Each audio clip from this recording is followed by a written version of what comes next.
The Art of War by Sun Tzu. Chapter 1. Laying Plans. 1.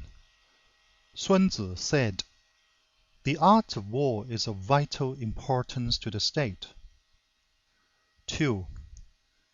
It is a matter of life and death, a road either to safety or to ruin. Hence it is a subject of inquiry which can on no account be neglected. 3. The art of war, then, is governed by 5 constant factors, to be taken into account in one's deliberations when seeking to determine the conditions obtaining in the field. 4. These are the moral law, heaven, earth, the commander, and method and discipline. 5 and 6. The moral law causes the people to be in complete accord with the ruler, so that they will follow him regardless of their lives, undismayed by any danger. 7. Heaven signifies night and day, cold and heat, times and seasons. 8. Earth comprises distances, great and small, danger and security, open ground and narrow passes, the chances of life and death. 9. The commander stands for the virtues of wisdom, sincerity, benevolence, courage, and strictness. 10. By method and discipline are to be understood the marshalling of the army in its proper subdivisions, the gradations of rank among the officers, the maintenance of roads by which supplies may reach the army, and the control of military expenditure. 11. These 5 heads should be familiar to every general. He who knows them will be victorious. He who knows them not will fail. 12. Therefore, in your deliberations, when seeking to determine the military conditions, let them be made the basis of a comparison, in this wise.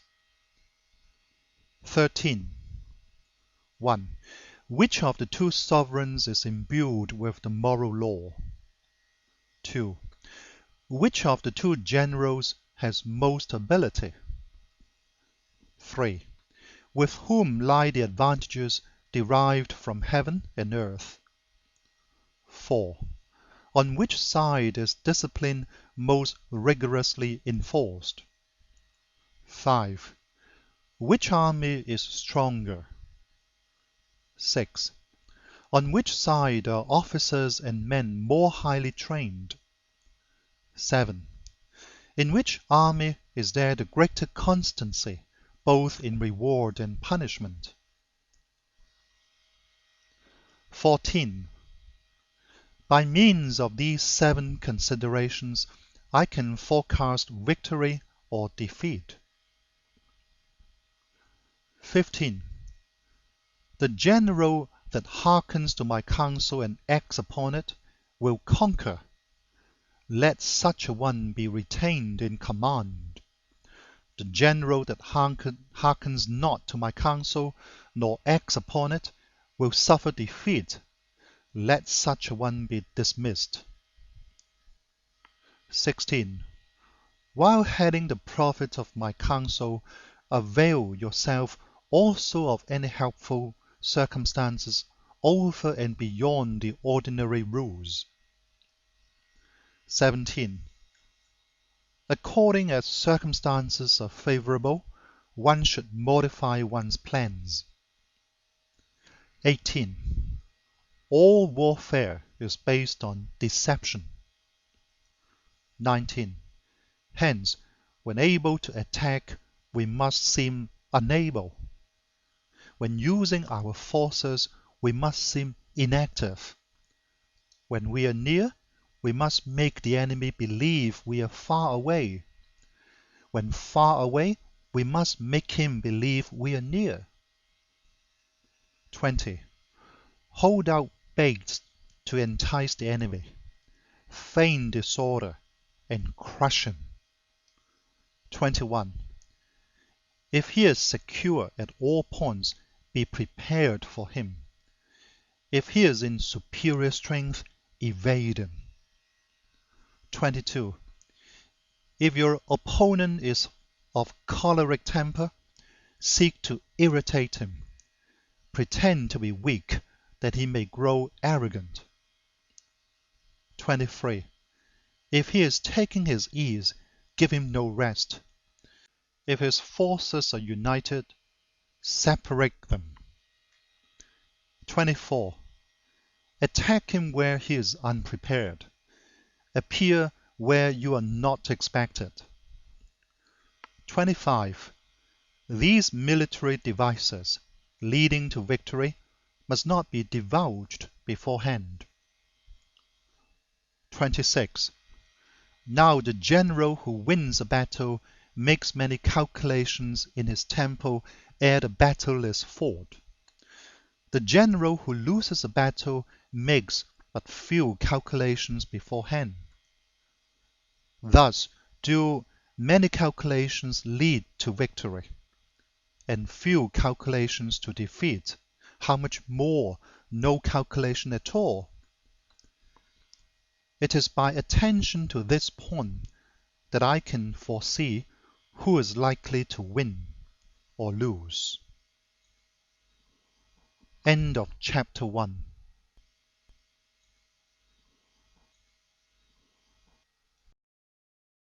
The Art of War by Sun Tzu.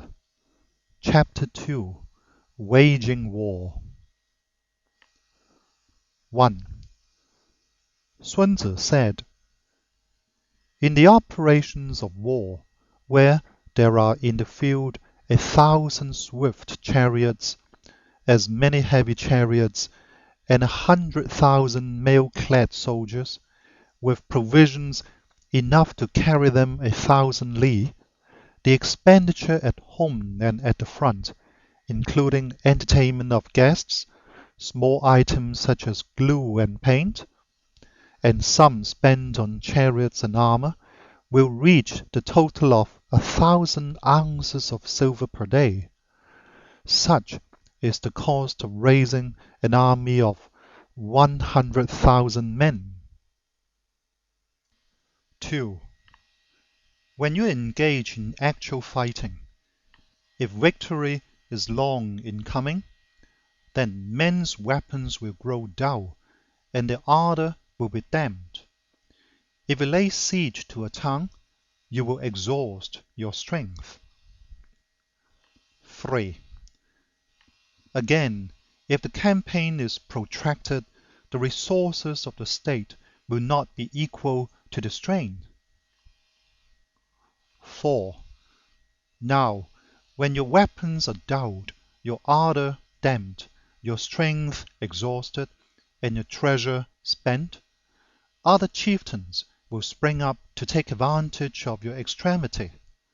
Then no man, however wise, will be able to avert the consequences that must ensue. 5. Thus, though we have heard of stupid haste in war, cleverness has never been seen associated with long delays. 6. There is no instance of a country having benefited from prolonged warfare. 7. It is only one who is thoroughly acquainted with the evils of war that can thoroughly understand the profitable way of carrying it on. 8. The skillful soldier does not raise a second levy, neither are his supply wagons loaded more than twice. 9. Bring war material with you from home, but forage on the enemy. Thus the army will have food enough for its needs.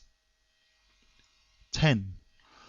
Poverty of the state exchequer causes an army to be maintained by contributions from a distance. Contributing to maintain an army at a distance causes the people to be impoverished. 11. On the other hand, the proximity of an army causes prices to go up, and high prices cause the people's substance to be drained away.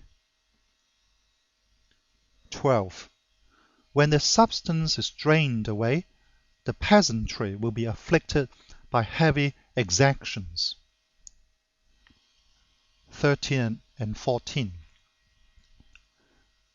With this loss of substance and exhaustion of strength, the homes of the people will be stripped bare, and 3/10 of the income will be dissipated, while government expenses for broken chariots, worn-out horses, breastplates and helmets, bows and arrows, spears and shields, protective mantles, draft oxen, and heavy wagons will amount to 4/10 of his total revenue. 15.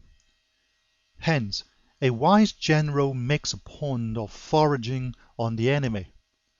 1 cartload of the enemy's provisions is equivalent to 20 of one's own, and likewise a single pickle of his provender is equivalent to 20 from one's own store. 16. Now, in order to kill the enemy, our men must be roused to anger, that there may be advantage from defeating the enemy. They must have their rewards. 17. Therefore, in chariot fighting, when 10 or more chariots have been taken, those should be rewarded who took the first. Our own flags should be substituted for those of the enemy, and the chariots mingled and used in conjunction with ours. The captured soldiers should be kindly treated and kept.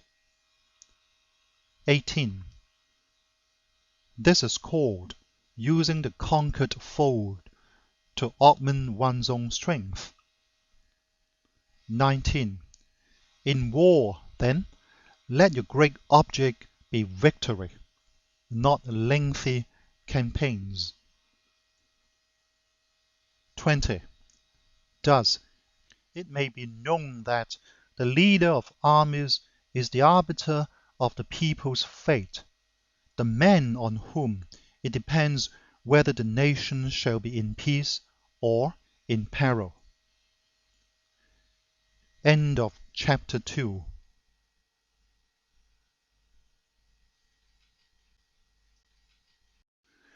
The Art of War by Sun Tzu. Chapter 3. Attack by Stratagem. 1.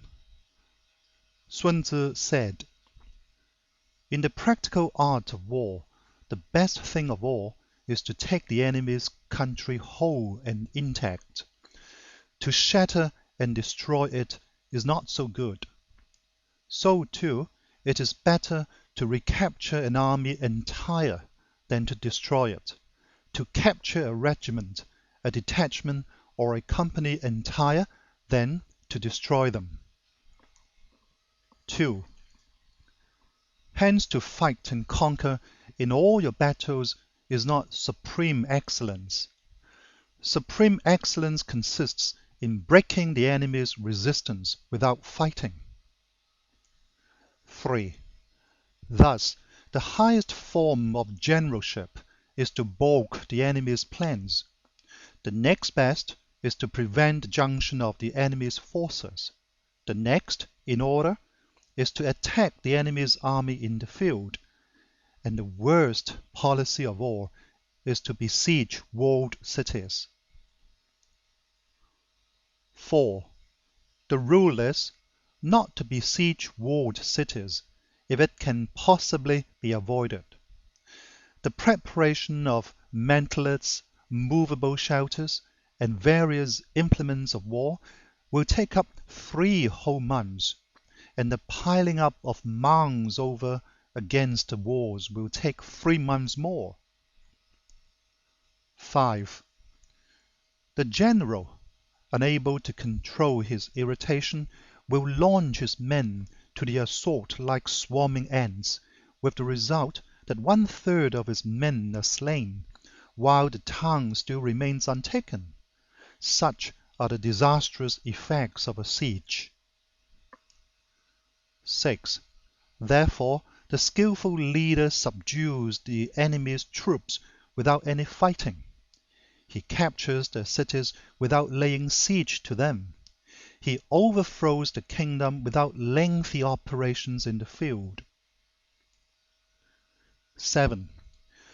With his forces intact, he will dispute the mastery of the empire, and thus, without losing a man, his triumph will be complete. This is the method of attacking by stratagem. 8. It is the rule in war, if our forces are 10 to the enemy's 1, to surround him; if 5 to 1, to attack him; if twice as numerous, to divide our enemy into 2. 9. If equally matched, we can offer battle. If slightly inferior in numbers, we can avoid the enemy. If quite unequal in every way, we can flee from him. 10. Hence, though an obstinate fight may be made by a small force, in the end it must be captured by the larger force. 11. Now the general is the bulwark of the state. If the bulwark is complete at all points, the state will be strong. If the bulwark is defective, the state will be weak. 12. There are 3 ways in which a ruler can bring misfortune upon his army. 13. 1. By commanding the army to advance or to retreat, being ignorant of the fact that it cannot obey. This is called hobbling the army. 14. 2. By attempting to govern an army in the same way as he administers a kingdom, being ignorant of the conditions which obtain in an army. This causes restlessness in the soldiers' minds. 15. 3. By employing the officers of his army without discrimination, through ignorance of the military principle of adaptation to circumstances. This shakes the confidence of the soldiers. 16. But when the army is restless and distrustful, trouble is sure to come from the other feudal princes. This is simply bringing anarchy into the army and flinging victory away. 17. Thus, we may know that there are 5 essentials for victory. 1. He will win who knows when to fight and when not to fight. 2. He will win who knows how to handle both superior and inferior forces. 3. He will win whose army is animated by the same spirit throughout all its ranks. 4. He will win who, prepared himself, waits to take the enemy unprepared. 5. He will win who has military capacity and is not interfered with by the sovereign.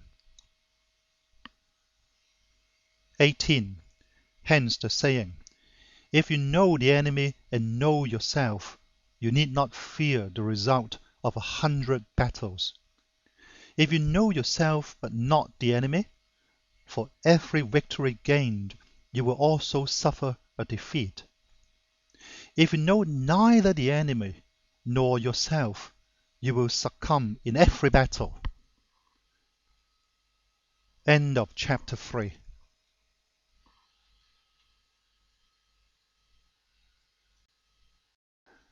The Art of War by Sun Tzu. Chapter 4. Tactical Dispositions. 1. Sun Tzu said, "The good fighters of old first put themselves beyond the possibility of defeat, and then waited for an opportunity of defeating the enemy." 2.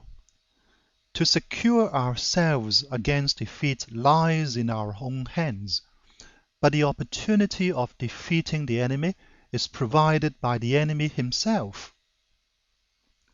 3. Thus, the good fighter is able to secure himself against defeat, but cannot make certain of defeating the enemy. 4. Hence the saying, "One may know how to conquer without being able to do it." 5. Security against defeat implies defensive tactics.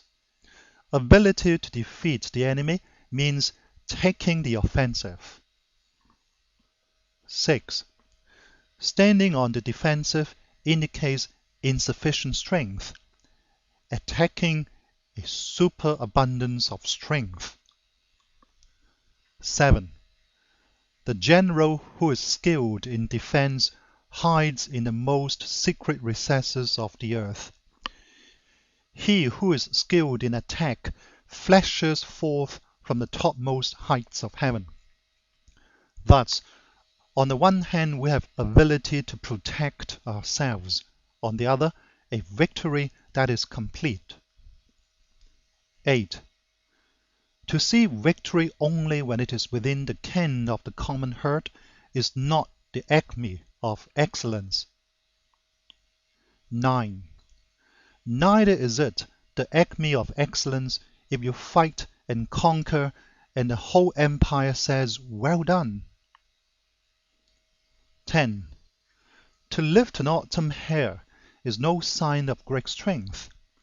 To see the sun and moon is no sign of sharp sight.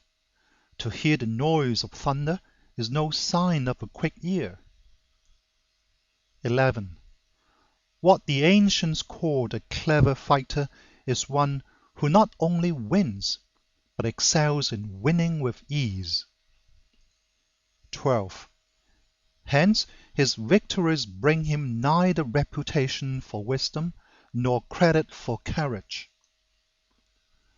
13. He wins his battles by making no mistakes. Making no mistakes is what establishes the certainty of victory, for it means conquering an enemy that is already defeated. 14. Hence, the skillful fighter puts himself into a position which makes defeat impossible, and does not miss the moment for defeating the enemy. 15. Thus, it is that in war the victorious strategist only seeks battle after the victory has been won, whereas he who is destined to defeat first fights and afterwards looks for victory. 16. The consummate leader cultivates the moral law and strictly adheres to method and discipline. Thus, it is in his power to control success. 17. In respect of military method, we have, firstly, measurement, secondly, estimation of quantity, thirdly, calculation, fourthly, balancing of chances, fifthly, victory. 18. Measurement owes its existence to earth, estimation of quantity to measurement, calculation to estimation of quantity, balancing of chances to calculation, and victory to balancing of chances. 19. A victorious army opposed to a routed one is as a pound's weight placed in the scale against a single grain.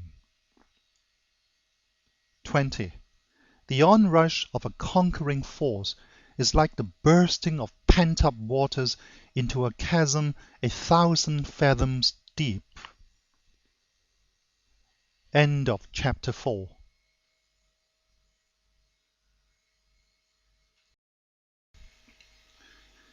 The Art of War by Sun Tzu. Chapter 5. Energy. 1. Sun Tzu said, "The control of a large force is the same principle as the control of a few men. It is merely a question of dividing up their numbers." 2. Fighting with a large army under your command is nowise different from fighting with a small one. It is merely a question of instituting signs and signals. 3. To ensure that your whole host may withstand the brunt of the enemy's attack and remain unshaken, this is effected by maneuvers direct and indirect. 4. That the impact of your army may be like a grindstone dashed against an egg. This is effected by the signs of weak points and strong. 5. In all fighting, the direct method may be used for joining battle, but indirect methods will be needed in order to secure victory. 6. Indirect tactics, efficiently applied, are inexhaustible as heaven and earth, unending as the flow of rivers and streams. Like the sun and moon, they end, but they begin anew. Like the 4 seasons, they pass away to return once more. 7. There are not more than 5 musical notes, yet the combinations of these 5 give rise to more melodies than can ever be heard. 8. There are not more than 5 primary colors: blue, yellow, red, white, and black. Yet, in combination, they produce more hues than can ever be seen. 9. There are not more than 5 cardinal tastes: sour, acrid, salt, sweet, bitter. Yet, combinations of them yield more flavors than can ever be tasted. 10. In battle, there are not more than 2 methods of attack, the direct and the indirect. Yet, these 2 in combination give rise to an endless series of maneuvers. 11. The direct and the indirect lead on to each other in turn. It is like moving in a circle. You never come to an end. Who can exhaust the possibilities of the combination? 12. The onset of troops is like the rush of a torrent, which will even roll stones along in its course. 13. The quality of decision is like the well-timed swoop of a falcon, which enables it to strike and destroy its victim. 14. Therefore, the good fighter will be terrible in his onset and prompt in his decision. 15. Energy may be likened to the bending of a crossbow, decision to the releasing of a trigger. 16. Amid the turmoil and tumult of battle, there may be seeming disorder, and yet no real disorder at all. Amid confusion and chaos, your array may be without head or tail, yet it will be proof against defeat. 17. Simulated disorder postulates perfect discipline. Simulated fear postulates courage. Simulated weakness postulates strength. 18. Hiding order beneath the cloak of disorder is simply a question of subdivision. Concealing courage under a show of timidity presupposes a fund of latent energy. Masking strength with weakness is to be effected by tactical dispositions. 19. Thus, one who is skillful at keeping the enemy on the move maintains deceitful appearances, according to which the enemy will act. He sacrifices something, that the enemy may snatch at it. 20. By holding out baits, he keeps him on the march. Then, with a body of picked men, he lies in wait for him. 21. The clever combatant looks to the effect of combined energy, and does not require too much from individuals. Hence, his ability to pick out the right men and utilize combined energy. 22. When he utilizes combined energy, his fighting men become, as it were, like unto rolling logs or stones. For it is the nature of a log or stone to remain motionless on level ground, and to move when on a slope; if four-cornered, to come to a standstill, but if round-shaped, to go rolling down. 23. Thus, the energy developed by good fighting men is as the momentum of a round stone rolled down a mountain thousands of feet in height. So much on the subject of energy. End of chapter 5.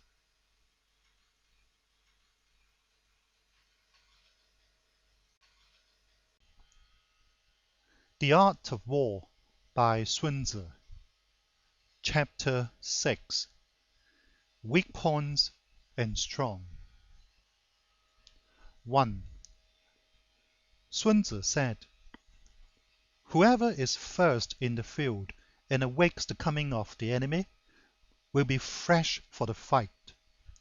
Whoever is second in the field and has to hasten to battle will arrive exhausted." 2. Therefore, the clever combatant imposes his will on the enemy, but does not allow the enemy's will to be imposed on him. 3. By holding out advantages to him, he can cause the enemy to approach of his own accord, or by inflicting damage, he can make it impossible for the enemy to draw near. 4. If the enemy is taking his ease, he can harass him. If well supplied with food, he can starve him out. If quietly encamped, he can force him to move. 5. Appear at points which the enemy must hasten to defend. March swiftly to places where you are not expected. 6. An army may march great distances without distress, if it marches through country where the enemy is not. 7. You can be sure of succeeding in your attacks if you only attack places which are undefended. You can ensure the safety of your defense if you only hold positions that cannot be attacked. 8. Hence, that general is skillful in attack whose opponent does not know what to defend, and he is skillful in defense whose opponent does not know what to attack. 9. O divine art of subtlety and secrecy! Through you, we learn to be invisible. Through you, inaudible. And hence we can hold the enemy's fate in our hands. 10. You may advance and be absolutely irresistible if you make for the enemy's weak points. You may retire and be safe from pursuit if your movements are more rapid than those of the enemy. 11. If we wish to fight, the enemy can be forced to an engagement even though he be sheltered behind a high rampart and a deep ditch. All we need do is attack some other place that he will be obliged to relieve. 12. If we do not wish to fight, we can prevent the enemy from engaging us even though the lines of our encampment be merely traced out on the ground. All we need do is to throw something odd and unaccountable in his way. 13. By discovering the enemy's dispositions and remaining invisible ourselves, we can keep our forces concentrated, while the enemy's must be divided. 14. We can form a single united body, while the enemy must split up into fractions. Hence, there will be a whole pitted against separate parts of the whole, which means that we shall be many to the enemy's few. 15. If we are able thus to attack an inferior force with a superior one, our opponents will be in dire straits. 16. The spot where we intend to fight must not be made known, for then the enemy will have to prepare against a possible attack at several different points, and his forces being thus distributed in many directions, the numbers we shall have to face at any given point will be proportionately few. 17. For should the enemy strengthen his van, he will weaken his rear.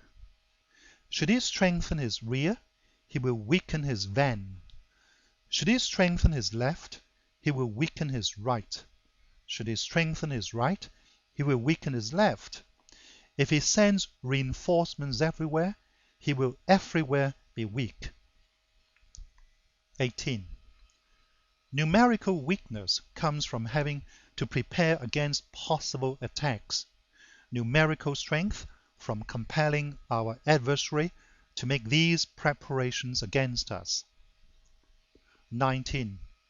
Knowing the place and the time of the coming battle, we may concentrate from the greatest distances in order to fight. 20. But if neither time nor place be known, then the left wing will be impotent to succor the right equally impotent to succor the left, the van unable to relieve the rear, or the rear to support the van. How much more so if the furthest portions of the army are anything under 100 li apart, and even the nearest are separated by several li. 21. Though according to my estimate the soldiers of Yue exceed our own in number, that shall advantage them nothing in the matter of victory. I say then that victory can be achieved. 22. Though the enemy be stronger in numbers, we may prevent him from fighting. Scheme so as to discover his plans and the likelihood of their success. 23. Rouse him and learn the principle of his activity or inactivity. Force him to reveal himself so as to find out his vulnerable spots. 24. Carefully compare the opposing army with your own, so that you may know where strength is superabundant and where it is deficient. 25. In making tactical dispositions, the highest pitch you can attain is to conceal them. Conceal your dispositions, and you will be safe from the prying of the subtlest spies, from the machinations of the wisest brains. 26. How victory may be produced for them out of the enemy's own tactics, that is what the multitude cannot comprehend. 27. All men can see the tactics whereby I conquer, but what none can see is the strategy out of which victory is evolved. 28. Do not repeat the tactics which have gained you one victory, but let your methods be regulated by the infinite variety of circumstances. 29. Military tactics are like unto water, for water in its natural course runs away from high places and hastens downwards. 30. So in war, the way is to avoid what is strong and to strike at what is weak. 31. Water shapes its course according to the nature of the ground over which it flows. The soldier works out his victory in relation to the foe whom he is facing. 32. Therefore, just as water retains no constant shape, so in warfare there are no constant conditions. 33. He who can modify his tactics in relation to his opponent and thereby succeed in winning may be called a heaven-born captain. 34. The 5 elements, water, fire, wood, metal, earth, are not always equally predominant. The 4 seasons make way for each other in turn. There are short days and long. The moon has its periods of waning and waxing. End of chapter 6.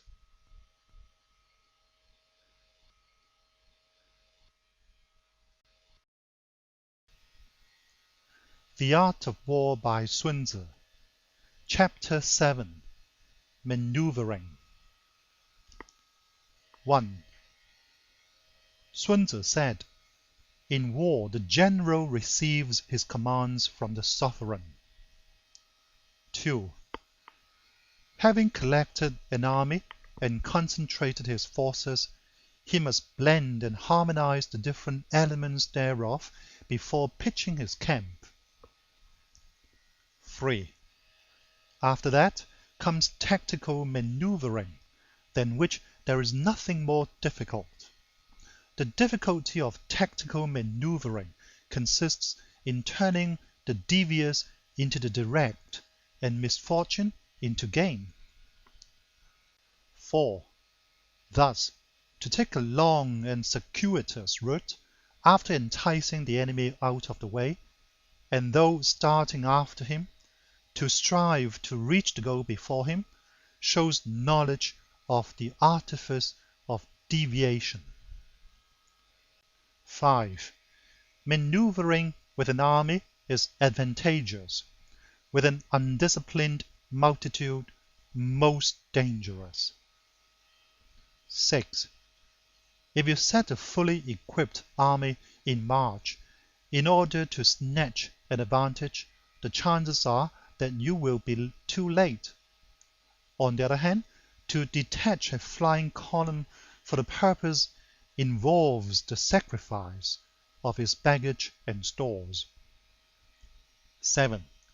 Thus, if you order your men to roll up their buff coats and make forced marches without halting day or night, covering double the usual distance at a stretch, doing 100 li in order to wrest an advantage, the leaders of all your 3 divisions will fall into the hands of the enemy. 8. The stronger men will be in front, the jaded ones will fall behind, and on this plan only 1/10 of your army will reach its destination. 9. If you march 50 li in order to outmaneuver the enemy, you will lose the leader of your first division, and only half your force will reach the goal. 10. If you march 30 li with the same object, 2/3 of your army will arrive. 11. We may take it then that an army without its baggage train is lost.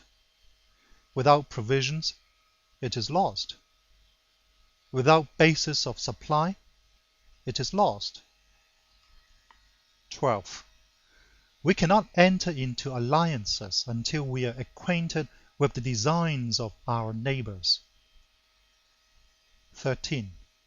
We are not fit to lead an army on the march unless we are familiar with the face of the country, its mountains and forests, its pitfalls and precipices, its marshes and swamps. 14. We shall be unable to turn natural advantage to account unless we make use of local guides. 15. In war, practice dissimulation, and you will succeed. 16. Whether to concentrate or to divide your troops must be decided by circumstances. 17. Let your rapidity be that of the wind, your compactness that of the forest. 18. In raiding and plundering be like fire, is immovability like a mountain. 19.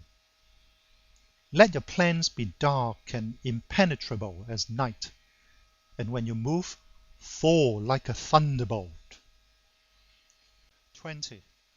When you plunder a countryside, let the spoil be divided amongst your men. When you capture new territory, cut it up into allotments for the benefit of the soldiery. 21. Ponder and deliberate before you make a move. 22. He will conquer who has learned the artifice of deviation. Such is the art of maneuvering. 23. The Book of Army Management says, on the field of battle, the spoken word does not carry far enough. Hence, the institution of gongs and drums. Nor can ordinary objects be seen clearly enough. Hence, the institution of banners and flags. 24. Gongs and drums, banners and flags are means whereby the ears and eyes of the host may be focused on one particular point. 25. The host, thus forming a single united body, is it impossible either for the brave to advance alone or for the cowardly to retreat alone? This is the art of handling large masses of men. 26. In night fighting, then, make much use of signal fires and drums, and in fighting by day, of flags and banners, as a means of influencing the ears and eyes of your army. 27. A whole army may be robbed of its spirit. A commander-in-chief may be robbed of his presence of mind. 28. Now, a soldier's spirit is keenest in the morning. By noonday it has begun to flag, and in the evening his mind is bent only on returning to camp. 29. A clever general, therefore, avoids an army when its spirit is keen, but attacks it when it is sluggish and inclined to return. This is the art of studying moods. 30. Disciplined and calm, to await the appearance of disorder and hubbub amongst the enemy. This is the art of retaining self-possession. 31. To be near the goal while the enemy is still far from it, to wait at ease while the enemy is toiling and struggling, to be well fed while the enemy is famished, this is the art of husbanding one's strength. 32. To refrain from intercepting an enemy whose banners are in perfect order, to refrain from attacking an army drawn up in calm and confident array, this is the art of studying circumstances. 33. It is a military axiom not to advance uphill against the enemy, nor to oppose him when he comes downhill. 34. Do not pursue an enemy who simulates flight. Do not attack soldiers whose temper is keen. 35. Do not swallow bait offered by the enemy. Do not interfere with an army that is returning home. 36. When you surround an army, leave an outlet free. Do not press a desperate foe too hard. 37. Such is the art of warfare. End of chapter 7.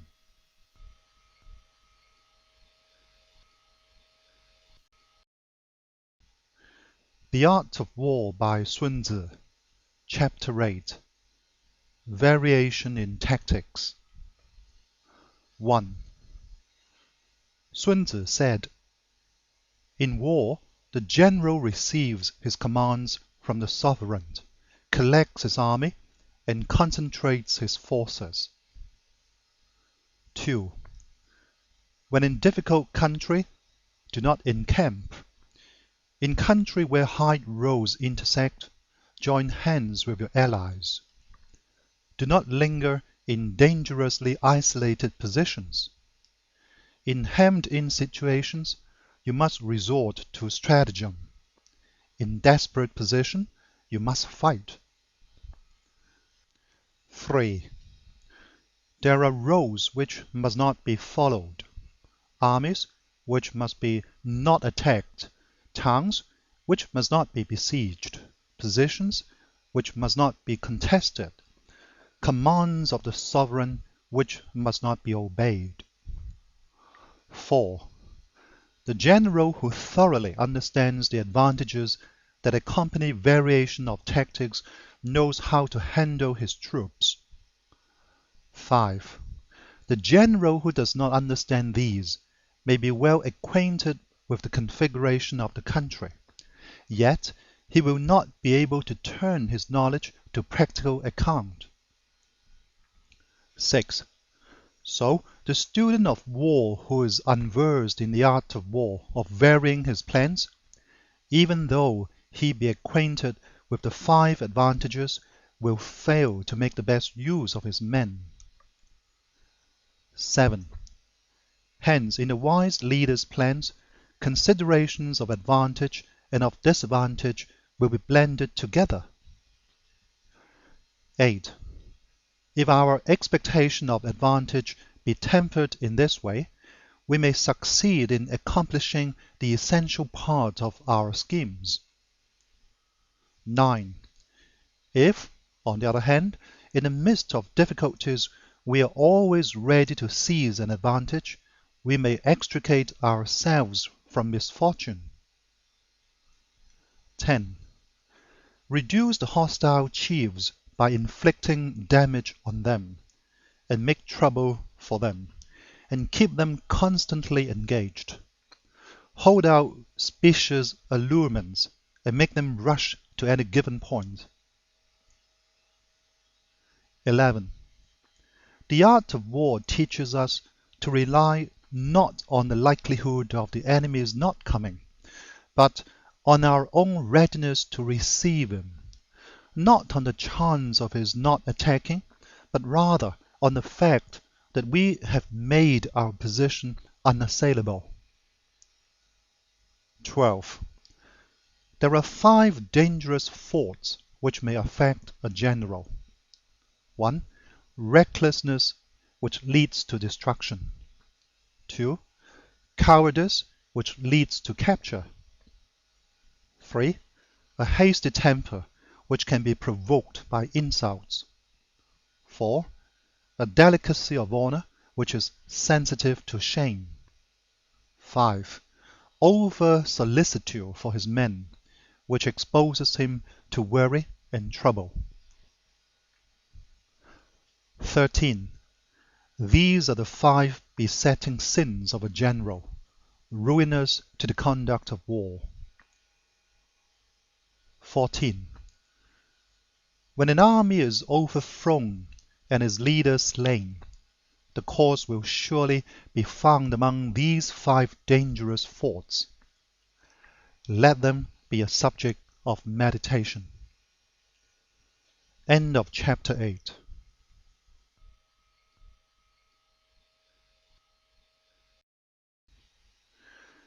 The Art of War by Sun Tzu. Chapter 9. The Army on the March. 1. Sun Tzu said, "We come now to the question of encamping the army and observing signs of the enemy. Pass quickly over mountains and keep in the neighborhood of valleys. 2. Camp in high places, facing the sun.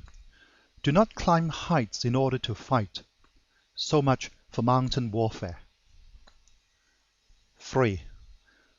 After crossing a river, you should get far away from it. 4. When an invading force crosses a river in its onward march, do not advance to meet it in midstream. It will be best to let half the army get across, and then deliver your attack. 5. If you are anxious to fight, you should not go to meet the invader near a river which he has to cross. 6. Moor your craft higher up than the enemy, and facing the sun. Do not move upstream to meet the enemy. So much for river warfare. 7. In crossing salt marshes, your sole concern should be to get over them quickly, without any delay. 8. If forced to fight in a salt marsh, you should have water and grass near you, and get your back to a clump of trees. So much for operations in salt marshes. 9.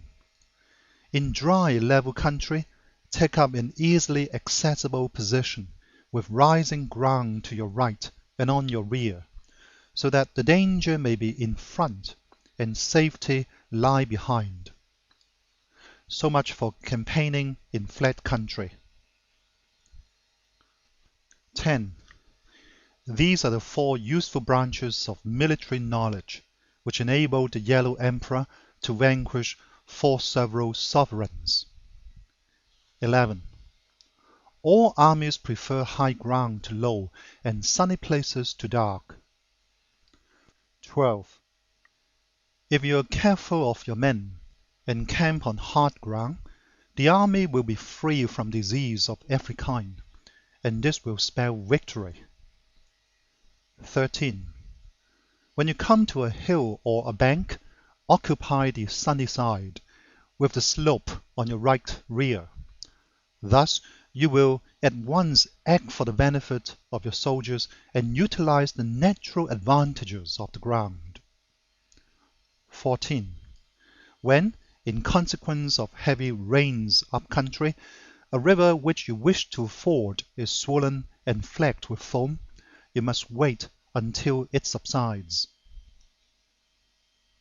15. Country in which there are precipitous cliffs with torrents running between, deep natural hollows, confined places, tangled thickets, quagmires, and crevasses, should be left with all possible speed and not approached. 16. While we keep away from such places, we should get the enemy to approach them. While we face them, we should let the enemy have them on his rear. 17. If in the neighborhood of your camp there should be any hilly country, ponds surrounded by aquatic grass, hollow basins filled with reeds, or woods with thick undergrowth, they must be carefully rooted out and searched, for these are places where men in ambush or insidious spies are likely to be lurking. 18. When the enemy is close at hand and remains quiet, he is relying on the natural strength of his position. 19. When he keeps aloof and tries to provoke a battle, he is anxious for the other side to advance. 20. If his place of encampment is easy of access, he is tendering a bait. 21. Movement amongst the trees of a forest shows that the enemy is advancing. The appearance of a number of screens in the midst of thick grass means that the enemy wants to make us suspicious. 22. The rising of birds in their flight is the sign of an ambuscade. Startled beasts indicate that a sudden attack is coming. 23. When there is dust rising in a high column, it is the sign of chariots advancing. When the dust is low, but spread over a wide area, it betokens the approach of infantry. When it branches out in different directions, it shows that parties have been sent to collect firewood. A few clouds of dust moving to and fro signify that the army is encamping. 24. Humble words and increased preparations are signs that the enemy is about to advance. Violent language and driving forward as if to the attack are signs that he will retreat. 25. When the light chariots come out first and take up a position on the wings, it is a sign that the enemy is forming for battle. 26. Peace proposals unaccompanied by a sworn covenant indicate a plot. 27. When there is much running about and the soldiers fall into rank, it means that the critical moment has come. 28. When some are seen advancing and some retreating, it is a lure. 29. When the soldiers stand leaning on their spears, they are faint from want of food. 30.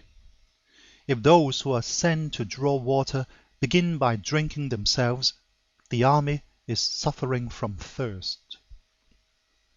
31. If the enemy sees an advantage to be gained and makes no effort to secure it, the soldiers are exhausted. 32.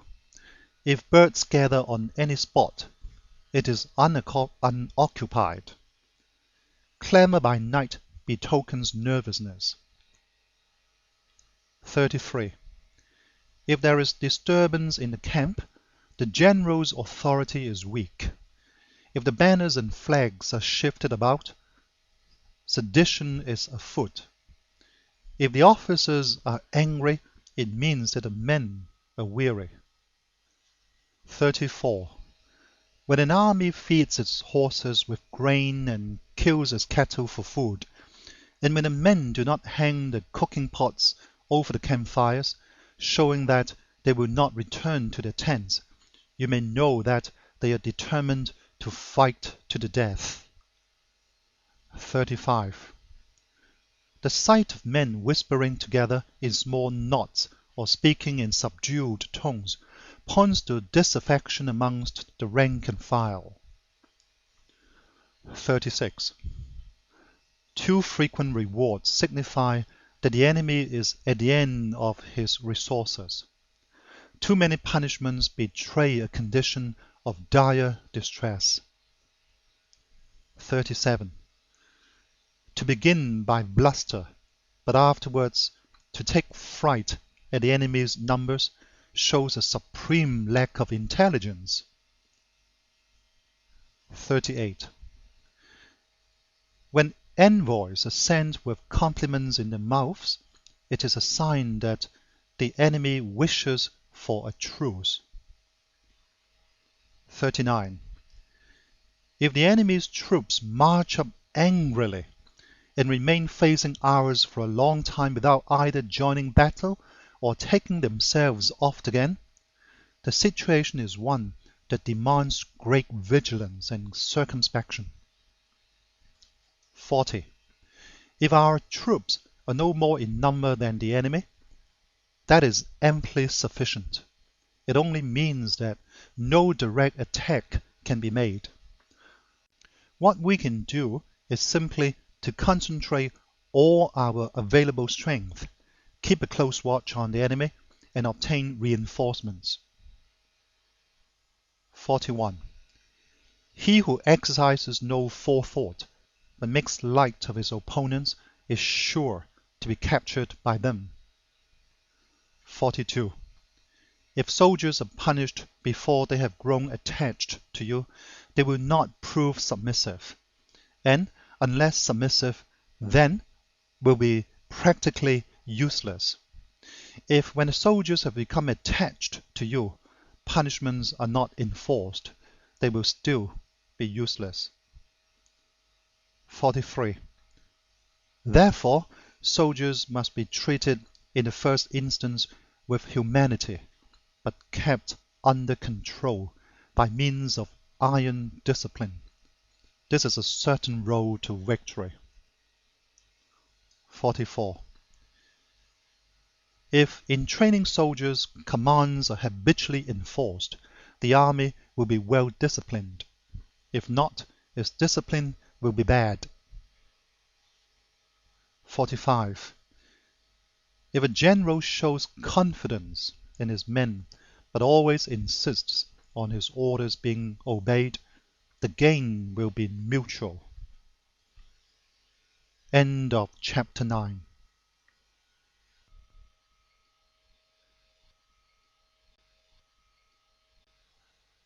The Art of War by Sun Tzu, Chapter 10. 1. Sun Tzu said, "We may distinguish 6 kinds of terrain, to wit, 1. Accessible ground, 2. Entangling ground, 3. Temporizing ground, 4. Narrow passes, 5. Precipitous heights, 6. Positions at a great distance from the enemy." 2. Ground which can be freely traversed by both sides is called accessible. 3. With regard to ground of this nature, be before the enemy in occupying the raised and sunny spots, and carefully guard your line of supplies. Then you will be able to fight with advantage. 4. Ground which can be abandoned but is hard to reoccupy is called entangling. 5. From a position of this sort, if the enemy is unprepared, you may sally forth and defeat him. But if the enemy is prepared for your coming, and you fail to defeat him, then, return being impossible, disaster will ensue. 6. When the position is such that neither side will gain by making the first move, it is called temporizing ground. 7. In a position of this sort, even though the enemy should offer us an attractive bait, it will be advisable not to stir forth, but rather to retreat. Thus enticing the enemy in his turn. Then, when part of his army has come out, we may deliver our attack with advantage. 8. With regard to narrow passes, if you can occupy them first, let them be strongly garrisoned and await the advent of the enemy. 9. Should the army forestall you in occupying a pass, do not go after him if the pass is fully garrisoned, but only if it is weakly garrisoned. 10. With regard to precipitous heights, if you are beforehand with your adversary, you should occupy the raised and sunny spots, and there wait for him to come up. 11. If the enemy has occupied them before you, do not follow him, but retreat and try to entice him away. 12. If you are situated at a great distance from the enemy, and the strength of the two armies is equal, it is not easy to provoke a battle, and fighting will be to your disadvantage. 13. These 6 are the principles connected with earth. The general who has attained a responsible post must be careful to study them. 14. Now an army is exposed to 6 several calamities, not arising from natural causes, but from faults for which the general is responsible. These are 1. Flight, 2. Insubordination, 3. Collapse, 4.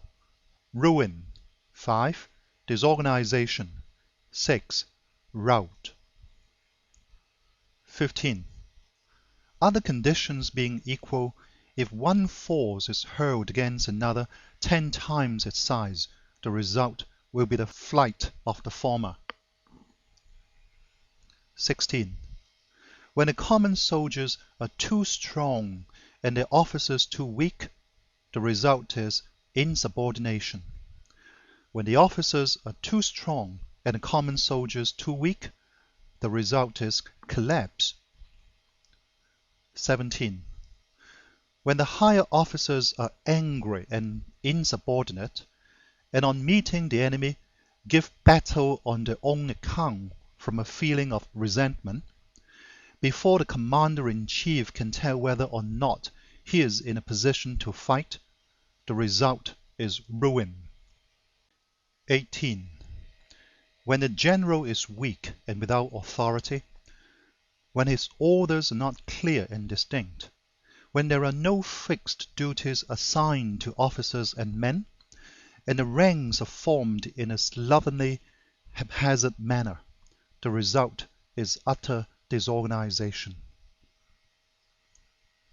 19. When a general, unable to estimate the enemy's strength, allows an inferior force to engage a larger one, or hurls a weak detachment against a powerful one, and neglects to place picked soldiers in the front rank, the result must be rout. 20.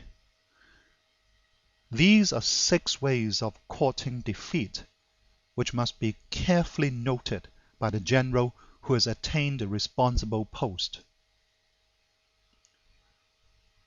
21. The natural formation of the country is the soldier's best ally, but a power of estimating the adversary, of controlling the forces of victory, and of shrewdly calculating difficulties, dangers, and distances constitutes the test of a great general. 22. He who knows these things, and in fighting puts his knowledge into practice, will win his battles. He who knows them not, nor practices them, will surely be defeated. 23. If fighting is sure to result in victory, then you must fight, even though the ruler forbid it. If fighting will not result in victory, then you must not fight even at the ruler's bidding. 24. The general who advances without coveting fame and retreats without fearing disgrace, whose only thought is to protect his country and do good service for his sovereign, is the jewel of the kingdom. 25. Regard your soldiers as your children, and they will follow you into the deepest valleys. Look upon them as your own beloved sons, and they will stand by you even unto death. 26. If, however, you are indulgent, but unable to make your authority felt, kind-hearted, but unable to enforce your commands, and incapable, moreover, of quelling disorder, then your soldiers must be likened to spoiled children. They are useless for any practical purpose. 27. If we know that our own men are in a condition to attack, but are unaware that the enemy is not open to attack, we have gone only halfway towards victory. 28. If we know that the enemy is open to attack, but are unaware that our own men are not in a condition to attack, we have gone only halfway towards victory. 29. If we know that the enemy is open to attack, and also know that our men are in a condition to attack, but are unaware that the nature of the ground makes fighting impracticable, we have still gone only halfway towards victory. 30. Hence, the experienced soldier, once in motion, is never bewildered. Once he has broken camp, he is never at a loss. 31. Hence, the saying, if you know the enemy and know yourself, your victory will not stand in doubt. If you know heaven and know earth, you may make your victory complete.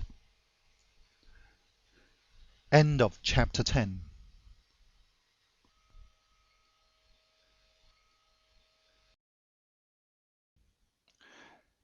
The Art of War by Sun Tzu. Chapter 11. The 9 Situations. 1. Sun Tzu said, the art of war recognizes 9 varieties of ground. 1. Dispersive ground. 2. Facile ground. 3. Contentious ground. 4. Open ground. 5. Ground of intersecting highways. 6. Serious ground. 7. Difficult ground. 8. Hemmed-in ground. 9. Desperate ground. 2. When a chieftain is fighting in his own territory, it is dispersive ground. 3. When he has penetrated into hostile territory, but to no great distance, it is facile ground. 4. Ground the possession of which imports great advantage to either side is contentious ground. 5. Ground on which each side has liberty of movement is open ground. 6. Ground which forms the key to 3 contiguous states, so that he who occupies it first has most of the empire at his command, is a ground of intersecting highways. 7. When an army has penetrated into the heart of a hostile country, leaving a number of fortified cities in its rear, it is serious ground. 8. Mountain forests, rugged steeps, marshes and fens, all country that is hard to traverse, this is difficult ground. 9. Ground which is reached through narrow gorges, and from which we can only retire by tortuous paths, so that a small number of the enemy would suffice to crush a large body of our men. This is hemmed-in ground. 10. Ground on which we can only be saved from destruction by fighting without delay is desperate ground. 11. On dispersive ground, therefore, fight not. On facile ground, hold not. On contentious ground, attack not. 12. On open ground, do not try to block the enemy's way. On the ground of intersecting highways, join hands with your allies. 13. On serious ground, gather in plunder. In difficult ground, keep steadily on the march. 14. On hemmed-in ground, resort to stratagem. On desperate ground, fight. 15. Those who were called skillful leaders of old knew how to drive a wedge between the enemy's front and rear, to prevent cooperation between his large and small divisions, to hinder the good troops from rescuing the bad, the officers from rallying the men. 16. When the enemy's men were united, they managed to keep them in disorder. 17. When it was to their advantage, they made a forward move. When otherwise, they stopped still.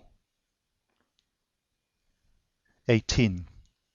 If asked how to cope with a great host of the enemy in orderly array and on the point of marching to the attack, I should say, begin by seizing something which your opponent holds dear. Then he will be amenable to your will.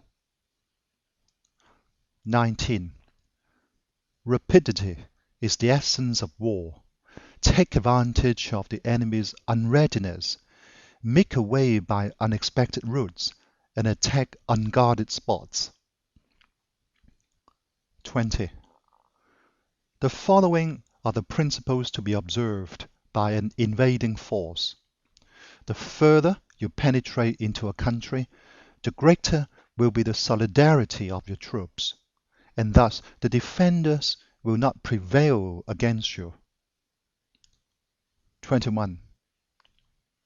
Make forays in fertile country in order to supply your army with food. 22. Carefully study the well-being of your men and do not overtax them. Concentrate your energy and hoard your strength. Keep your army continually on the move and devise unfathomable plans. 23. Throw your soldiers into positions whence there is no escape, and they will prefer death to flight. If they will face death, there is nothing they may not achieve. Officers and men alike will put forth their uttermost strength. 24. Soldiers, when in desperate straits, lose the sense of fear. If there is no place of refuge, they will stand firm. If they are in hostile country, they will show a stubborn front. If there is no help for it, they will fight hard. 25. Thus, without waiting to be marshaled, the soldiers will be constantly on the qui-vive. Without waiting to be asked, they will do your will. Without restrictions, they will be faithful. Without giving orders, they can be trusted. 26. Prohibit the taking of omens and do away with superstitious doubts. Then, until death itself comes, no calamity need be feared. 27. If our soldiers are not overburdened with money, it is not because they have a distaste for riches. If their lives are not unduly long, it is not because they are disinclined to longevity. 28. On the day they are ordered out to battle, your soldiers may weep, those sitting up bedewing their garments, and those lying down letting the tears run down their cheeks. But let them once be brought to bay, and they will display the courage of a Chu or a Kuei. 29. The skillful tactician may be likened to the shuai jian. Now, the shuai jian is a snake that is found in the Chung Mountains. Strike at its head, and you will be attacked by its tail. Strike at its tail, and you will be attacked by its head. Strike at its middle, and you will be attacked by head and tail both. 30. Asked if an army can be made to imitate the shuai jian, I should answer yes, for the men of Wu and the men of Yue are enemies. Yet, if they are crossing a river in the same boat and are caught by a storm, they will come to each other's assistance, just as the left hand helps the right. 31. Hence, it is not enough to put one's trust in the tethering of horses and the bearing of chariot wheels in the ground. 32. The principle on which to manage an army is to set up one standard of courage which all must reach. 33. How to make the best of both strong and weak, that is a question involving the proper use of ground. 34. Thus, the skillful general conducts his army just as though he were leading a single man, willy-nilly, by the hand. 35. It is the business of a general to be quiet, and thus ensure secrecy, upright and just, and thus maintain order.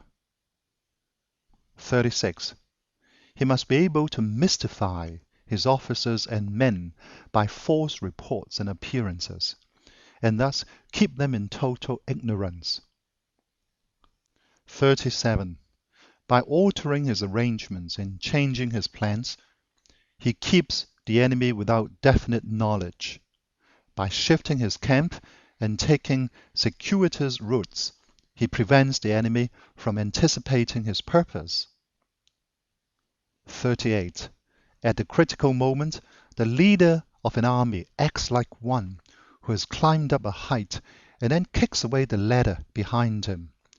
He carries his men deep into the hostile territory before he shows his hand. 39. He burns his boats and breaks his cooking pots. Like a shepherd driving a flock of sheep, he drives his men this way and that, and nothing knows whither he is going. 40. To muster his host and bring it into danger, this may be termed the business of the general. 41. The different measures suited to the 9 varieties of ground, the expediency of aggressive or defensive tactics, and the fundamental laws of human nature, these are things that must most certainly be studied. 42. When invading hostile territory, the general principle is that penetrating deeply brings cohesion. Penetrating but a short way means dispersion. 43. When you leave your own country behind and take your army across neighborhood territory, you find yourself on critical ground. When there are means of communication on all 4 sides, the ground is one of intersecting highways. 44. When you penetrate deeply into a country, it is serious ground. When you penetrate but a little way, it is facile ground. 45. When you have the enemy's strongholds on your rear and narrow passes in front, it is hemmed in ground. When there is no place of refuge at all, it is desperate ground. 46. Therefore, on dispersive ground, I would inspire my men with unity of purpose. On facile ground, I would see that there is close connection between all parts of my army. 47. On contentious ground, I would hurry up my rear. 48. On open ground, I would keep a vigilant eye on my defenses. On ground of intersecting highways, I would consolidate my alliances. 49. On serious ground, I would try to ensure a continuous stream of supplies. On difficult ground, I would keep pushing on along the road. 50. On hemmed-in ground, I would block any way of retreat. On desperate ground, I would proclaim to my soldiers the hopelessness of saving their lives. 51. For it is the soldier's disposition to offer an obstinate resistance when surrounded, to fight hard when he cannot help himself, and to obey promptly when he has fallen into danger. 52. We cannot enter into alliance with neighboring princes until we are acquainted with their designs. We are not fit to lead an army on the march unless we are familiar with the face of the country, its mountains and forests, its pitfalls and precipices, its marshes and swamps. We shall be unable to turn natural advantages to account unless we make use of local guides. 53. To be ignored of any one of the following 4 or 5 principles does not befit a warlike prince. 54. When a warlike prince attacks a powerful state, his generalship shows itself in preventing the concentration of the enemy's forces. He overawes his opponents, and the allies are prevented from joining against him. 55. Hence, he does not strive to ally himself with all and sundry, nor does he foster the power of other states. He carries out his own secret designs, keeping his antagonists in awe. Thus, he is able to capture their cities and overthrow their kingdoms. 56. Bestow rewards without regard to rule. Issue orders without regard to previous arrangements, and you will be able to handle a whole army as though you had to do with but a single man. 57. Confront your soldiers with the deed itself. Never let them know your design. When the outlook is bright, bring it before their eyes, but tell them nothing when the situation is gloomy. 58. Place your army in deadly peril, and it will survive. Plunge it into desperate straits, and it will come off in safety. 59. For it is precisely when a force has fallen into harm's way that it is capable of striking a blow for victory. 60. Success in warfare is gained by carefully accommodating ourselves to the enemy's purpose. 61. By persistently hanging on the enemy's flank, we shall succeed in the long run in killing the commander-in-chief. 62. This is called ability to accomplish a thing by sheer cunning.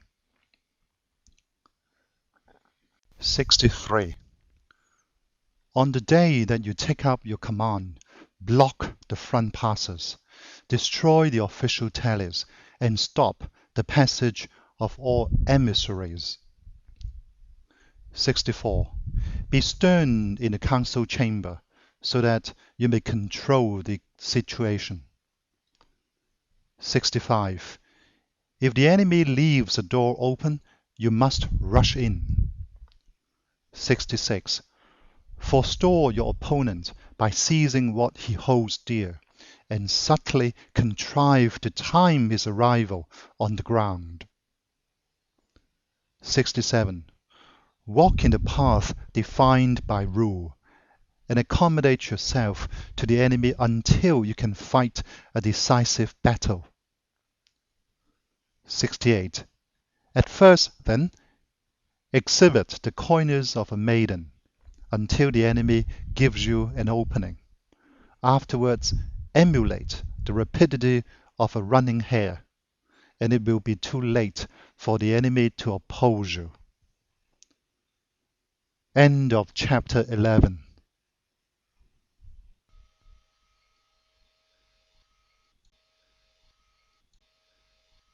The Art of War by Sun Tzu. Chapter 12. The Attack by Fire. 1. Sun Tzu said, "There are 5 ways of attacking with fire. The first is to burn soldiers in the camp. The second is to burn stores. The third is to burn baggage trains. The fourth is to burn arsenals and magazines. The fifth is to hurl dropping fire amongst the enemy." 2. In order to carry out an attack, we must have means available. The material for raising fire should always be kept in readiness. 3. There is a proper season for making attacks with fire, and special days for starting a conflagration. 4. The proper season is when the weather is very dry. The special days are those when the moon is in the constellations of the sieve, the war, the wing, or the crossbar. For these 4 are all days of rising wind. 5. In attacking with fire, one should be prepared to meet 5 possible developments. 6. 1. When fire breaks out inside to enemy's camp, respond at once with an attack from without. 7. 2. If there is an outbreak of fire, but the enemy's soldiers remain quiet, bide your time and do not attack. 8. 3. When the force of the flames has reached its height, follow it up with an attack, if that is practicable. If not, stay where you are. 9. 4. If it is possible to make an assault with fire from without, do not wait for it to break out within, but deliver your attack at a favorable moment. 10. 5. When you start a fire, be to windward of it. Do not attack from the leeward. 11. A wind that rises in the daytime lasts long, but a night breeze soon falls. 12. In every army, the 5 developments connected with fire must be known, the movements of the stars calculated, and a watch kept for the proper days. 13. Hence, those who use fire as an aid to the attack show intelligence. Those who use water as an aid to the attack gain an accession of strength. 14. By means of water, an enemy may be intercepted, but not robbed of all his belongings. 15. Unhappy is the fate of one who tries to win his battles and succeed in his attacks without cultivating the spirit of enterprise, for the result is waste of time and general stagnation. 16. Hence the saying, "The enlightened ruler lays his plans well ahead." the good general cultivates his resources. 17. Move not unless you see an advantage. Use not your troops unless there is something to be gained. Fight not unless the position is critical. 18. No ruler should put troops into the field merely to gratify his own spleen. No general should fight a battle simply out of pique. 19. If it is to your advantage, make a forward move. If not, stay where you are. 20. Anger may in time change to gladness. Vexation may be succeeded by content. 21. But a kingdom that has once been destroyed can never come again into being, nor can the dead ever be brought back to life. 22. Hence, the enlightened ruler is heedful, and a good general full of caution. This is the way to keep a country at peace and an army intact. End of chapter 12.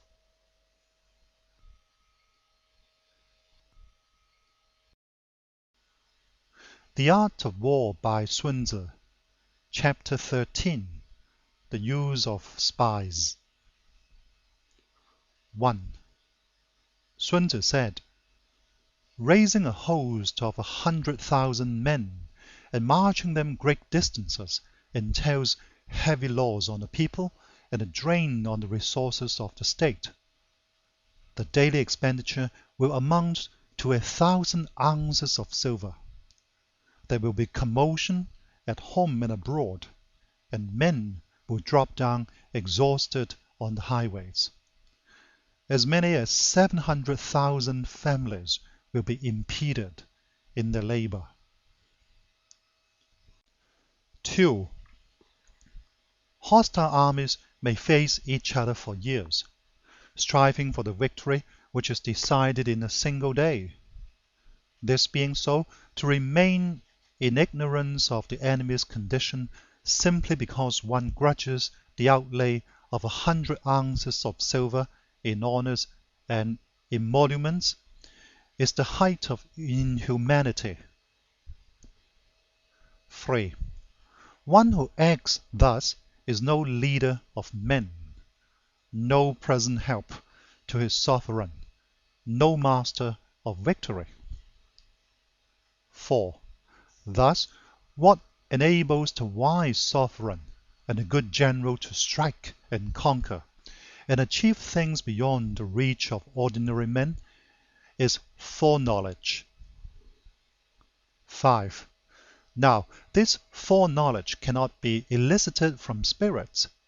It cannot be obtained inductively from experience, nor by any deductive calculation. 6.